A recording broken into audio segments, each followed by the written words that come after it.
రైతు భరోసా, ఇందిరమ్మ ఆత్మీయ భరోసా, నూతన రేషన్ కార్డులు, ఇందిరమ్మ ఇండ్ల పథకాలను నల్లగొండ జిల్లాలో పగడ్బందీగా అమలు చేయాలని జిల్లా కలెక్టర్ ఇలా త్రిపాఠి అధికారులను ఆదేశించారు. ఇందుకుగాను పక్కా ప్రణాళికతో గ్రామాలకు వెళ్లాలని అన్నారు. ఈ 4 పథకాలను రాష్ట్ర ప్రభుత్వం జనవరి 26 నుండి అమలు చేయనున్న దృష్ట్యా బుధవారం కలెక్టరేట్లోని ఉదయాదిత్య భవన్లో జిల్లా అధికారులతో జిల్లా కలెక్టర్ ఇలా త్రిపాఠి సమావేశం నిర్వహించారు. ఈ సందర్భంగా ఆమె మాట్లాడుతూ, ప్రభుత్వం నిర్దేశించిన షెడ్యూల్ ప్రకారం ఆయా పథకాలకు సంబంధించి క్షేత్రస్థాయి పరిశీలన, గ్రామ సభల నిర్వహణ, అర్హుల జాబితా ఆమోదం వంటివి పూర్తి చేయాలని చెప్పారు. ఈ పథకాల పగడ్బందీ అమలు కోసం నియోజకవర్గాల వారీగా ప్రత్యేక అధికారులను నియమించడమే కాకుండా జిల్లా అధికారులు మండల స్థాయిలో ఎప్పటికప్పుడు పర్యవేక్షించే విధంగా ఆదేశాలు జారీ చేయడం జరిగిందని తెలిపారు. ఈ 4 ప్రాధాన్యత పథకాల అమలుకు సూచనలు ఇస్తూ ప్రభుత్వ ఆదేశాల మేరకు ఎలాంటి వివాదాలకు తావు లేకుండా ఈ పథకాలను అమలు చేయాలని చెప్పారు. రైతు భరోసాకి సంబంధించి భూభారతి పోర్టల్ నుండి పట్టాదారు పాసు పుస్తకాలు కలిగి ఉన్న వారి వివరాలన్నింటినీ హార్డ్ కాపీలను మండల వ్యవసాయ అధికారికి డేటా ఇవ్వడం జరుగుతుందని, మండల వ్యవసాయ అధికారి, తహసీల్దారులు బుధవారమే సంబంధిత డేటాను డౌన్లోడ్ చేసుకొని ఈ నెల 16 నుండి 20 వరకు గ్రామాలలో సర్వే నెంబరు వారీగా సర్వే చేసి వ్యవసాయానికి యోగ్యం కాని భూములను గుర్తించే పనిని చేయాలని ఆదేశించారు.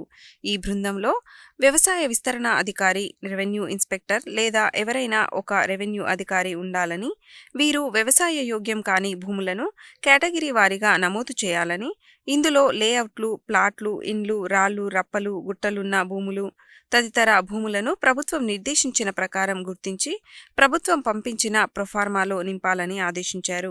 దీనిని తహసీల్దారు, వ్యవసాయ అధికారి ధృవీకరించాలన్నారు. ఈ నెల 21 నుండి 24 వరకు గ్రామ పంచాయతీ వారీగా గ్రామ సభలు నిర్వహించి ఇలా గుర్తించిన వ్యవసాయానికి యోగ్యం కాని భూముల వివరాలు చదివి వినిపించి ఆమోదం తీసుకోవాలని, అదే సమయంలో ఎప్పటికప్పుడు డేటాను ఆన్లైన్ చేయాలని తెలిపారు.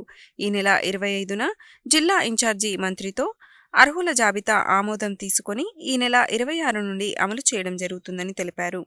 ఇందిరమ్మ ఆత్మీయ భరోసా కింద 2023-24 సంవత్సరంలో ఉపాధి హామీ పథకం కింద కనీసం 20 రోజులు పనిచేసిన వారి జాబితా రాష్ట్ర స్థాయి నుండి గ్రామ సభల నిర్వహణలోపు వస్తుందని, ఆ జాబితాను గ్రామ సభల్లో చదివి వినిపించి ఆ జాబితాపై ఏమైనా అభ్యంతరాలు ఉంటే 10 రోజుల్లో పరిష్కరించాలని ఆదేశించారు.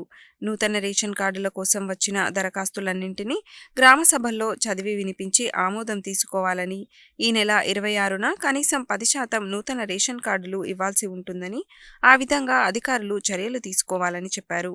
ఇందిరమ్మ ఇండ్ల పథకం కింద ఇందిరమ్మ ఇండ్ల సర్వేలో అర్హత పొందిన ఆన్లైన్ డేటా జాబితాను 2 రోజుల్లో సూపర్ చిక్ పూర్తి చేయాలని, అలాగే ఏదైనా గ్రామం, మండలానికి సంబంధించి బదలాయించే దరఖాస్తులను సైతం ఈ నెల 17లోగా పూర్తి చేయాలని చెప్పారు. ఈ నెల 21 నుండి 24 వరకు నిర్వహించే గ్రామ సభలలో ప్రాధాన్యతా క్రమంలో లబ్ధిదారుల జాబితాను ఆమోదించాలని, అనంతరం జిల్లా ఇన్ఛార్జి మంత్రితో జాబితాను ఆమోదించి పథకాన్ని అమలు చేయడం జరుగుతుందని ఆమె వెల్లడించారు. రెవెన్యూ అదనపు collector J Srinivas, Miryalaguda sub collector Narayana Amit, DRDA Shekar Reddy, వ్యవసాయ శాఖ జెడి శ్రావణ్, గృహ నిర్మాణ శాఖ పిడి రాజ్ కుమార్, జిల్లా పౌర సరఫరాల అధికారి వెంకటేశ్వర్లు, జిల్లా అధికారులు, మున్సిపల్ కమిషనర్లు ఈ సమావేశానికి హాజరయ్యారు.